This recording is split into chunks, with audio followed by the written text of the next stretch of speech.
ভারতের মধ্যবিত্ত শ্রেণী দীর্ঘদিন ধরে অর্থনীতির মেরুদণ্ড হিসাবে বিবেচিত। তবে সাম্প্রতিক বছরগুলিতে এই শ্রেণীর অস্তিত্ব সংকটের মুখোমুখি হচ্ছে। আয়কর, জিএসটি, মূল্যস্ফীতি এবং চাকরির অনিশ্চয়তা মিলিয়ে ভারতের মধ্যবিত্তরা ক্রমশ চাপে পড়ছে। এই সংকট এতটাই প্রকট যে অনেকেই মধ্যবিত্তর জীবনযাত্রার মান বজায় রাখতে হিমশিম খাচ্ছে এবং নিম্ন মধ্যবিত্ত শ্রেণীতে নেমে যাচ্ছে। উচ্চ করের বোঝা মধ্যবিত্তের দুঃখ। ভারতে কর ব্যবস্থা এমন ভাবে গড়ে উঠেছে যে সবচেয়ে বেশি চাপ পড়ে মধ্যবিত্তদের ওপর। যারা অত্যন্ত ধনী তারা নানা উপায়ে কর ফাঁকি দিতে পারে, আবার যারা নিম্ন আয়ের মানুষ তারা কর মুক্ত সুবিধা পায়। কিন্তু মধ্যবিত্তরা সরাসরি কর কাঠামোর মধ্যে পড়ে এবং তাদের আয়ের একটি বড় অংশ কর হিসাবে দিতে হয়। ভারতে বার্ষিক 7 লাখের বেশি আয় করলেই কর দিতে হয়। যদিও কিছু ছাড়ের ব্যবস্থা রয়েছে, তবুও প্রকৃতপক্ষে মধ্যবিত্তদের বিশাল হারে একটা কর দিতে হয়।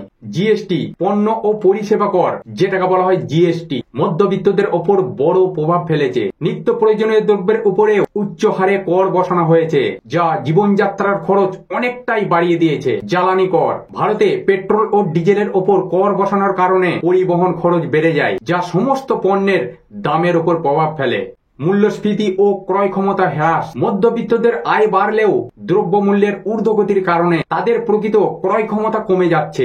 উদাহরণস্বরূপ, যেমন 2010 সালে 10,000 টাকা দিয়ে যে পরিমাণ জিনিস কেনা যেত, আজ তা অন্তত 20,000 বা 25,000 টাকার প্রয়োজন। খাদ্যদ্রব্য, বাড়ি ভাড়া, চিকিৎসা ও শিক্ষার খরচ অস্বাভাবিক হারে বেড়েছে, যা মধ্যবিত্তের বাজেটের ওপর চাপ সৃষ্টি করছে। চাকরির অনিশ্চয়তা, ভারতের চাকরির বাজারে স্থিতিশীলতা নেই। কর্পোরেট সংস্থাগুলি অটোমেশন ও আউটসোর্সিং বাড়াচ্ছে, ফলে বহু মানুষের চাকরি হারিয়ে যাচ্ছে। পাশাপাশি নতুন চাকরির ক্ষেত্রেও এতটাই প্রতিযোগিতা, সেখানেও যোগদান করা খুবই কঠিন। একদিকে মধ্যবিত্তদের ওপর উচ্চ করের বোঝা, অন্যদিকে চাকরির অনিশ্চয়তা তাদের জীবনকে আরো কঠিন করে তুলেছে। ছোট ব্যবসায়ীরাও কর ও লাইসেন্স সংক্রান্ত জটিলতার কারণে সমস্যায় পড়ছেন। সঞ্চয় কমছে, ঋণের বোঝা বাড়ছে। এক সময় মধ্যবিত্তরা ভবিষ্যতের জন্য কিছু সঞ্চয় করতে পারত, কিন্তু এখন বেশিরভাগই মাসের শেষে ঋণের কিস্তি শোধ করতেই হিমশিম খেয়ে যাচ্ছে। বাড়ি কেনার জন্য হাউজিং লোন, গাড়ি কেনার জন্য অটো লোন, সন্তানের পড়াশোনা করার জন্য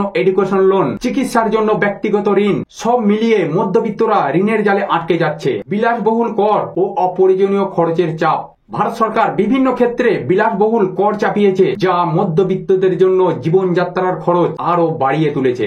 মোবাইল ফোন এবং মোবাইল ফোনের বিলের ওপর জিএসটি বসিয়েছে। বীমা প্রিমিয়াম ও ইপিএফ এর ওপর কর বসানোর পরিকল্পনা মধ্যবিত্তদের ভবিষ্যৎ নিরাপত্তার জন্য হুমকি হয়ে উঠছে। তাই ভারতের মধ্যবিত্তরা আজকে চরম সংকটের মধ্যে রয়েছে। একদিকে করের বোঝা, অন্যদিকে উচ্চ মূল্যস্ফীতি, চাকরির অনিশ্চয়তা ও কম সঞ্চয়ের সুযোগ, সব মিলিয়ে তারা ক্রমশ নিঃশেষিত হচ্ছে। ভারত সরকারের উচিত মধ্যবিত্তদের ওপর করের চাপ কমানো, কর্মসংস্থান বৃদ্ধি করা এবং নিত্য প্রয়োজনীয় পণ্যের মূল্য নিয়ন্ত্রণ করা, যাতে এই শ্রেণীর অস্তিত্ব টিকে থাকে। তা না হলে অদূর ভবিষ্যতে মধ্যবিত্ত শ্রেণী ধীরে ধীরে বিলুপ্ত হয়ে যেতে পারে, যা দেশের অর্থনীতির জন্য ভয়ঙ্কর একটা বিপদ সংকেত। তো সম্মানীয় দর্শকবৃন্দ, আজ এই পর্যন্তই। চ্যানেলে যদি নতুন হয়ে থাকেন অবশ্যই সাবস্ক্রাইব করে দেবেন, কারণ প্রত্যেকটা মুহূর্ত এই ধরনের নিত্য নতুন ভিডিও আমি আপনাদের কাছে পৌঁছে দেবো।